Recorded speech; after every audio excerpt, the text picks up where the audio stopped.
Avant que le sang ne touche la terre. Il y avait un village. Un village africain simple, vivant, enraciné dans la poussière et le soleil. Les enfants couraient pieds nus. Les anciens parlaient lentement. Et le feu du soir rassemblait les cœurs. Au centre de ce village se tenait le roi. On l'appelait Kamba. Le chef du silence. Il ne parlait presque jamais. Non par faiblesse. Mais parce que la vie lui avait déjà tout dit. Son regard portait la mémoire des générations. Et son silence valait plus que 1000 discours. Les 10 guerriers. Ils étaient 10. Pas choisis pour leur force. Mais pour leur fidélité. Chacun portait une blessure invisible. Le premier avait enterré son père trop tôt. Le deuxième riait rarement, car la vie avait brisé son sourire.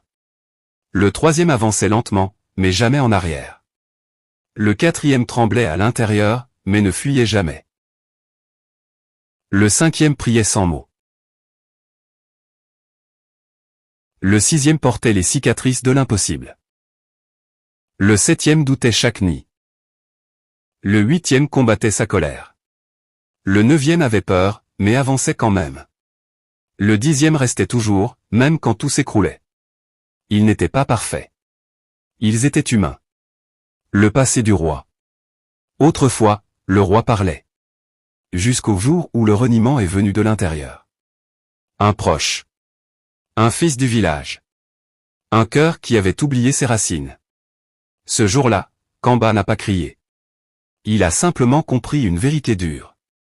Quand la trahison vient de l'intérieur, la douleur devient silencieuse. Depuis ce jour, il gouvernait sans bruit. Mais avec une autorité que personne n'osait défier. La nuit dès la guerre. La guerre n'arriva pas avec des tambours. Elle arriva avec le feu. La nuit tomba. Les cases brûlèrent. Les cris montèrent. L'ennemi connaissait le passage secret. Quelqu'un avait parlé. Les 10 guerriers se levèrent sans ordre. Parce que l'amour du village était plus fort que la peur de mourir.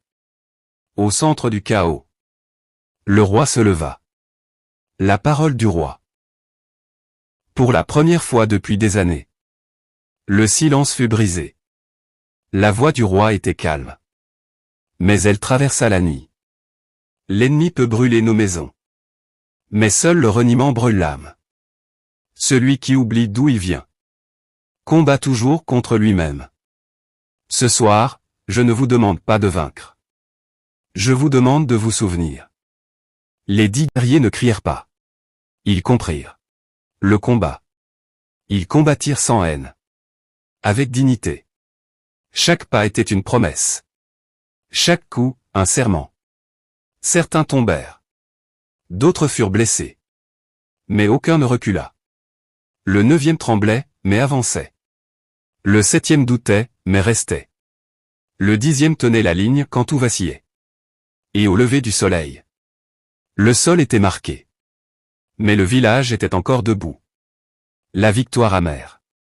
La victoire n'était pas joyeuse. Elle était silencieuse. Le feu s'éteignait. Les morts reposaient. Le roi regarda les survivants. Puis dit. Vous avez perdu des frères. Mais vous n'avez pas perdu votre âme. Et cela. Aucun ennemi ne peut le prendre.